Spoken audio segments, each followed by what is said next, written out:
Welcome to Phantom Futures. Today we talk about when giants arrived, Earth's first encounter with colossal aliens. It was a Tuesday morning when the sky cracked open, not with thunder or lightning, but with silence so profound that every living creature on Earth felt it in their bones. The date was March 15, 2157, and humanity was about to learn that we were never alone, never the architects of our own destiny, and certainly never prepared for what stood beyond the veil of our atmosphere. The first sign wasn't a spacecraft or a radio signal. It was a shadow, one so impossibly large that it covered entire continents, turning day into twilight across half the planet. From New York to Beijing, from Sao Paulo to Mumbai, people stopped mid-step, mid-conversation, mid-breath, and looked up at a sky that had fundamentally changed. What they saw defied every expectation science fiction had planted in humanity's collective imagination. The ships, if you could even call them that, weren't metallic saucers or sleek Star Trek vessels. They were organic, breathing structures that seemed to pulse with their own heartbeat, massive beyond comprehension, each one roughly the size of Texas. But it wasn't the ships that made 7 billion hearts skip a beat simultaneously. It was what emerged from them. Through clouds that parted like curtains, they descended slowly, methodically, with movements so deliberate they seemed choreographed by the universe itself. The giants. Each one stood approximately 500 feet tall, their forms humanoid but stretched and refined in ways that made them appear both ancient and impossibly advanced.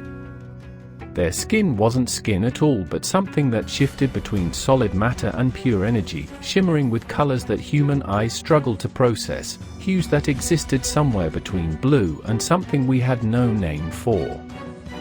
Their eyes, oh their eyes, were like looking into galaxies themselves, swirling with stars and nebulae, containing depths that suggested they had witnessed the birth and death of civilizations countless times before.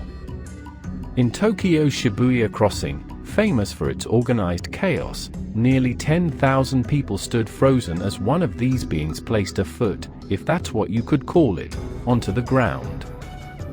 The earth didn't shake violently, didn't crack or crumble.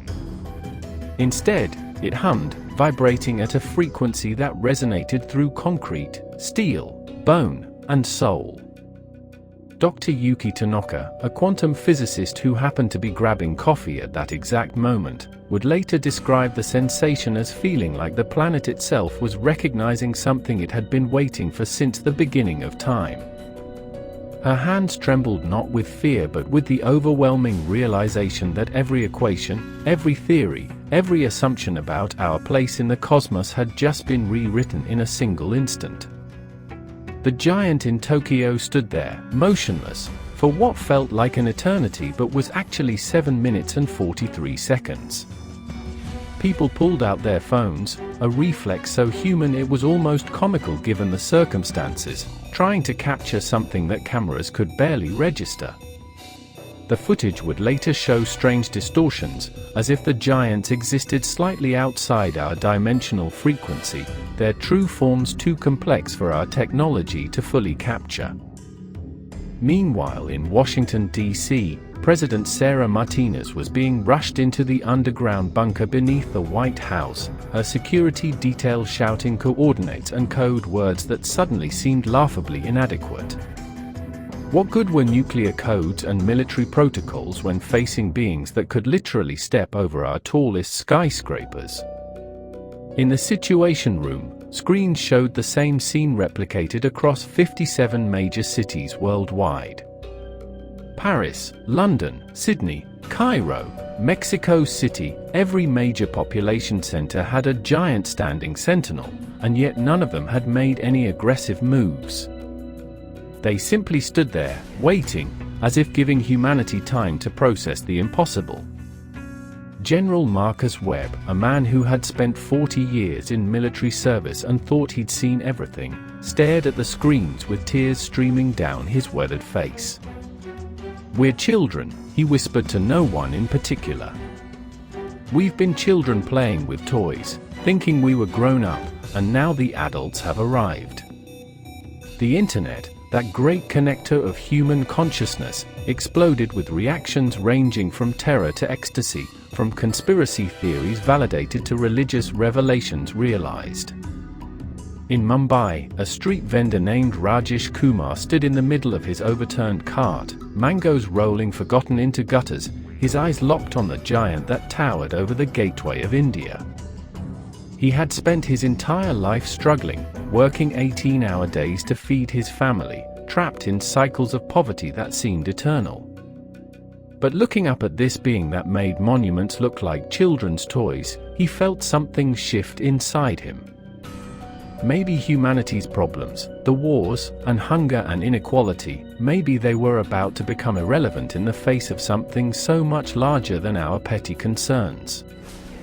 Or maybe, he thought with a chill running down his spine, maybe our problems were about to get infinitely worse. The giant stood motionless for 3 hours and 17 minutes. During that time, humanity held its collective breath. Stock markets crashed worldwide, not because anyone was trading, but because the algorithms didn't know how to process a scenario where alien beings the size of skyscrapers had landed on Earth.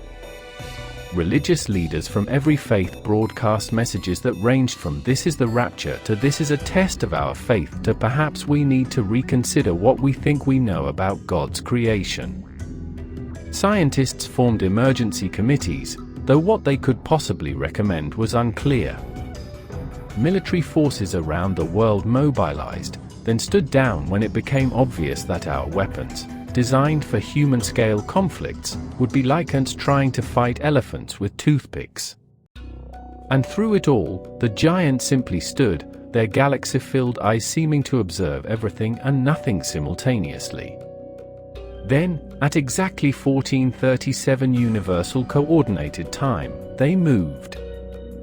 Not all at once, but in a cascade that rippled around the planet like a wave. The giant in Tokyo bent down, a movement so slow and careful it took nearly 10 minutes to complete. People scattered, screaming, running in directions that made no sense because where could you possibly run? But the giant wasn't reaching for anyone. Instead, it placed its enormous hand, each finger the size of a commuter train, flat on the ground in what could only be interpreted as a gesture of peace. The palm pressed against the earth, and from that contact point, something incredible happened. Light, but not light as we understood it, began to spread outward in intricate patterns, like circuitry, or perhaps like the neural pathways of a vast brain. The patterns raced across the ground, up buildings, through the air itself, connecting, searching, integrating with every piece of technology, every computer system, every network device on the planet. In homes around the world, televisions turned themselves on. Phones buzzed to life even when batteries were dead. Radio signals cleared of static. And through every screen, every speaker, every device capable of transmitting information, came a voice. Not a sound exactly, but a communication that happened simultaneously in every language, every dialect, understood perfectly by every human regardless of education or capability. Even deaf individuals reported experiencing it, not as sound but as pure meaning downloaded directly into consciousness. The message was simple, yet it contained depths that scholars would spend decades trying to fully unpack. We are the architects. We planted the seeds of your consciousness 500,000 years ago, when your species was young and the spark of true awareness was just beginning to ignite. We have been watching, waiting for you to reach a level of development where contact would not destroy you. That time is now, though we acknowledge it comes with challenges your kind are not yet equipped to fully understand. We do not come as conquerors or saviors, but as gardeners returning to check on a garden planted long ago. The universe is vast, and Earth is but one of thousands of worlds we have seeded. Some have flourished beyond imagination. Others have destroyed themselves. You stand at a crossroads, Humanity. What you choose in the coming days will determine which path you walk. The communication lasted 7 minutes, yet people reported experiencing it as both an instant and an eternity. When it ended, the giants withdrew their hands from the earth, and the light patterns faded, but something fundamental had changed in human consciousness. We had been given context, placed in a framework that made our existence both more meaningful and more terrifying. We weren't random chance or divine creation in the way we'd imagined. We were a project, an experiment, one of thousands, and the beings who had started that experiment had returned for evaluation. In London, Professor Elizabeth Chen of the Royal Institute of Philosophy found herself laughing and crying simultaneously in her office at King's College. The great questions, the ones that had driven philosophy and theology for millennia, had just been answered and complicated in equal measure. Yes, we were created, but not by a supernatural deity. Yes, we had purpose, but it was as test subjects in a cosmic experiment. Yes, we were special, but so were thousands of other worlds, and we had no guarantee of passing whatever evaluation was coming. The first direct interaction came 6 hours after the initial landing. In Sao Paulo, a young girl named Maria, only 7 years old, slipped past the military cordon that had been established around the giant in her city. Her mother screamed, soldiers shouted, but the child walked forward with the fearless certainty that only the young possess. She approached the giant's foot, which was itself the size of a city bus, and did something that would become one of the most iconic images in human history. She placed her small hand against the giant's shin and said, in Portuguese, "Are you here to help us?" The giant, this being of impossible scale and power, looked down.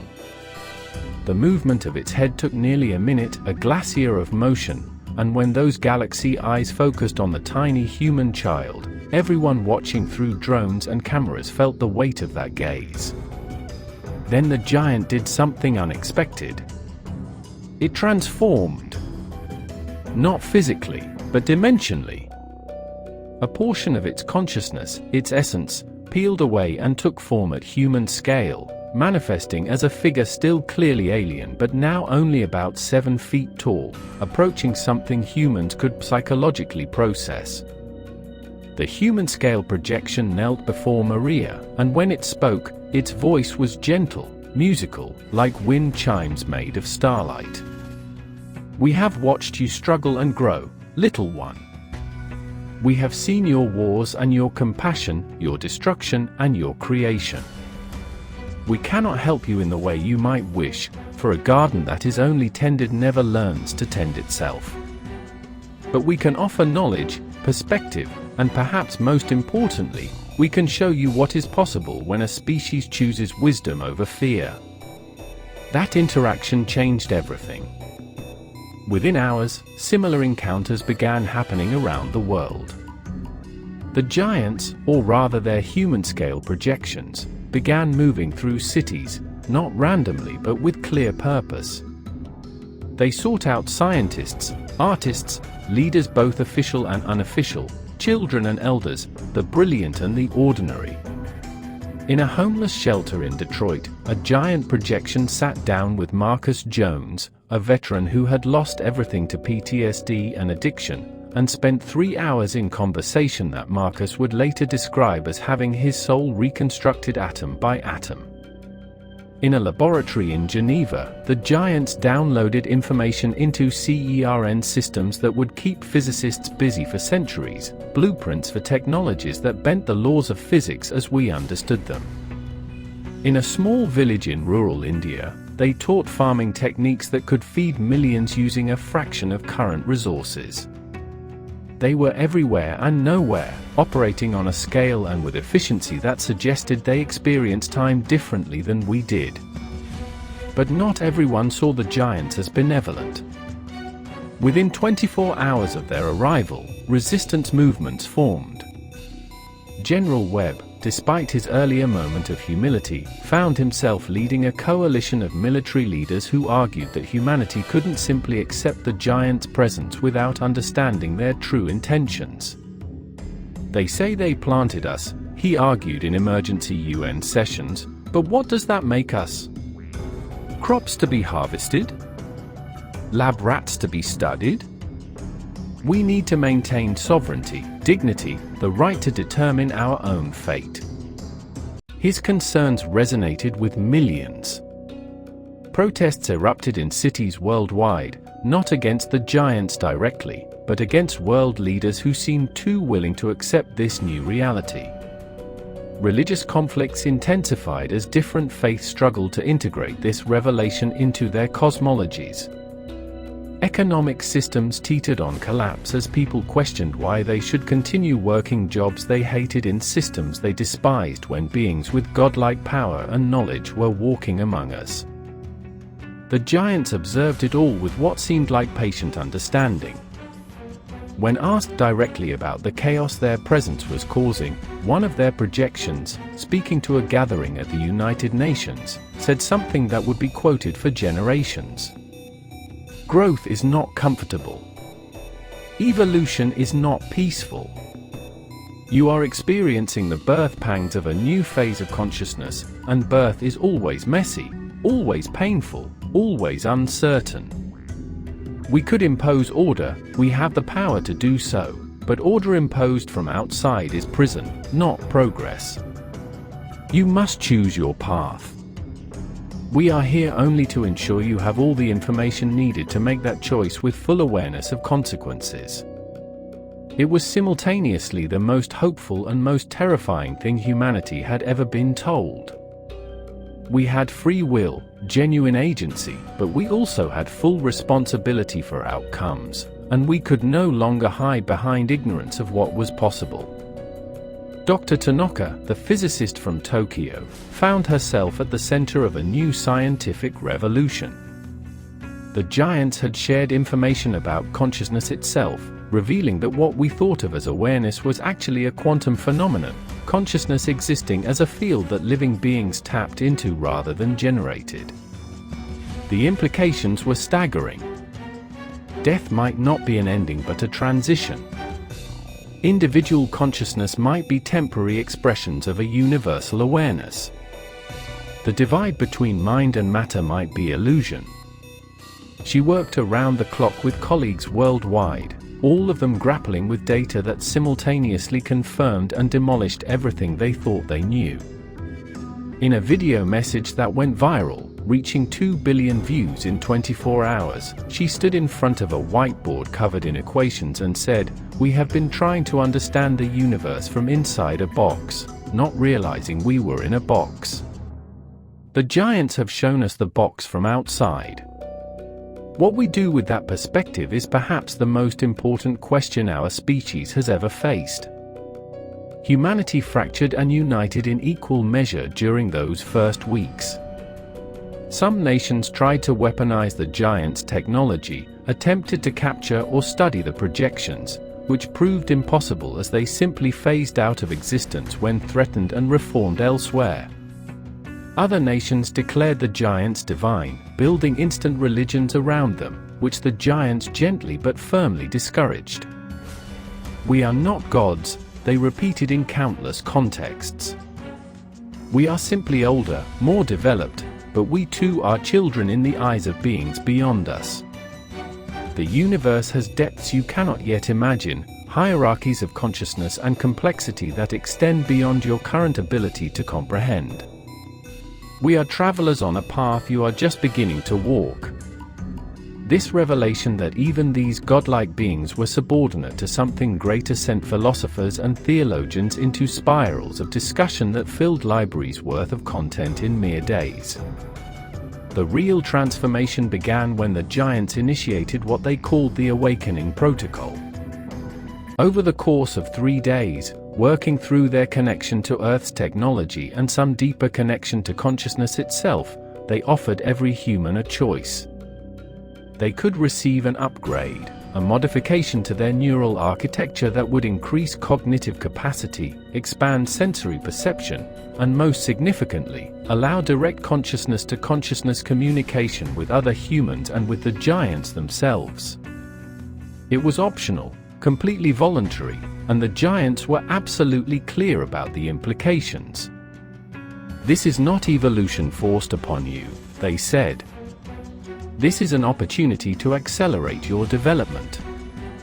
But be warned, increased capacity brings increased responsibility. You will perceive more, understand more, feel more deeply both joy and suffering. Some of your kind will thrive. Others will struggle. There is no shame in choosing to remain as you are. The path forward has room for many speeds of travel." The debate that followed was perhaps the most intense in human history. Families split over the decision. Partners who had been together for decades found themselves on opposite sides of an unbridgeable divide. Parents agonized over whether to allow their children to be modified. Scientists warned of unknown long-term effects. Religious leaders issued conflicting guidance. Governments tried and failed to regulate the choice. In the end, approximately 43% of humanity chose to undergo the awakening, a number the giants later said was almost exactly what they had predicted based on humanity's psychological profile. The procedure itself was simple, painless, and instantaneous. One moment you were regular human consciousness, the next you were aware of dimensions of reality that had always existed but been invisible to unmodified perception. Those who underwent the awakening described the experience in ways that non-awakened humans struggled to understand. Colors they couldn't name. Thoughts that existed in mathematical rather than linguistic structures. The ability to sense the emotional states of others as clearly as seeing their faces. Direct perception of quantum probability fields surrounding every decision point. It was simultaneously wonderful and overwhelming, and a small percentage of awakened individuals requested to be returned to their previous state, a request the giants honored immediately and without judgment. But for most, the awakening was exactly what humanity needed to take its next step. Within weeks, awakened scientists made breakthroughs that non-awakened researchers had been working toward for decades. Awakened artists created works that operated on multiple sensory levels simultaneously. Awakened leaders began solving problems with holistic understanding that had previously seemed intractable. But the division between awakened and non-awakened humans created new tensions. Despite the best intentions, a hierarchy began to form. Awakened individuals naturally gravitated toward each other, their communication happening at speeds and depths that excluded non-awakened people. Jobs began requiring awakening as a prerequisite. Social circles sorted by cognitive enhancement status. The giants watched this development with what seemed like concern, their projections spending more time in non-awakened communities, deliberately slowing their communication to baseline human speeds, reminding everyone that consciousness was not a competition and capability was not the same as worth. Yet the fracturing continued, leading some to believe that this had been the true test all along, not whether humanity could accept advanced knowledge, but whether we could accept it without letting it destroy our fundamental unity. After 6 months, the giants made an announcement that shook both populations. They would be leaving in 30 days, returning to whatever realm they came from, and they would not return for at least 10 generations. Humanity, both awakened and non-awakened, would have to navigate the future they had chosen without further guidance. The response was panic and celebration in equal measure. Those who had opposed the giants from the beginning saw it as victory, proof that humanity could maintain independence. Those who had embraced them felt abandoned, terrified of facing the future without the steady presence of being so much wiser than themselves. The awakened population split into factions, some arguing they should use their enhanced abilities to guide humanity forward, others insisting that would create exactly the kind of imposed order the giants had warned against. In those final 30 days, humanity had to grow up faster than ever before in its history. Town halls were held in every city, digital and physical, where people from all perspectives tried to chart a path forward. The question wasn't whether technology from the giants should be used, that genie was already out of the bottle, but how to use it in ways that honored both human dignity and the reality that some humans now had capabilities others did not. Dr. Chen, the philosophy professor from London, proposed what became known as the tiered consensus model, a governance structure where decisions affecting everyone required approval at multiple levels of cognitive complexity, ensuring that enhanced perception didn't simply override the values and concerns of baseline humanity. On the final day, the giants gathered in a way they hadn't since their arrival. All 57 of them, one from each city they had initially visited, walked slowly, majestically, to specific points around the globe that formed a geometric pattern too precise to be coincidence. They were mapping something, marking something, encoding something into Earth's very structure. When they reached their positions, they grew, not in physical size but in presence, their energy signatures expanding until each one touched the others, forming a web of light and meaning that encompassed the entire planet. And in that moment, every human, awakened or not, received one final communication. It wasn't words or images but pure understanding, downloaded in an instant yet containing complexity that would take lifetimes to fully unpack. They showed us our potential futures, not as predictions but as possibilities. Timelines where humanity achieved utopia, spreading across the stars, joining the community of advanced civilizations, becoming architects ourselves for younger species.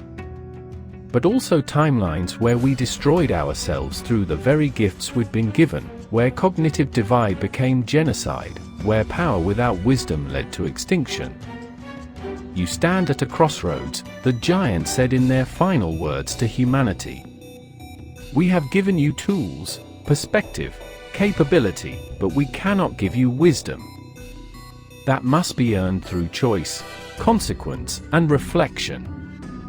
We planted seeds 500,000 years ago, and those seeds have grown into something beautiful and terrible, creative and destructive, compassionate and cruel. You are exactly what we hoped you might become, flawed and magnificent. The next chapter is yours to write. We will watch from afar, as we watch all our gardens, hoping but never certain you will choose the path that leads to flourishing rather than ruin.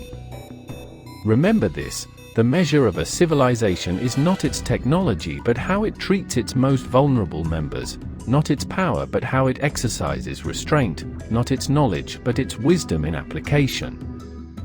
Grow well, young ones. The universe awaits your contribution, whatever form it may take. And then they were gone. Not gradually, not with ships ascending into the sky, but simply gone, as if they had never been more than dreams.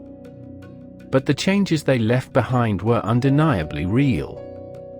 The technology, the awakened humans, the knowledge of our place in the cosmic ecosystem, all of it remained. In the silence after their departure, humanity looked at itself with new eyes and had to answer the fundamental question, who are we now, and who do we want to become? The story of the giants' arrival was just the beginning. The real story, the one being written right now, is what humanity does with the gifts and challenges we've been given. And that story, dear friends watching this video, is still unfolding, still uncertain, still filled with infinite possibility. We are the generation that stands between the planted seed and the mature tree, between potential and realization, between the humans we were and whatever we're becoming. The giants arrived, revealed truths we couldn't have imagined, and left us to face our own reflection in the mirror of cosmic consciousness. What we see there, and what we choose to do about it, will determine not just our fate but potentially the fate of every other young civilization the architects have seeded across the stars. Thank you for joining us on Phantom Futures, where we explore the incredible possibilities that await humanity in the cosmos and beyond.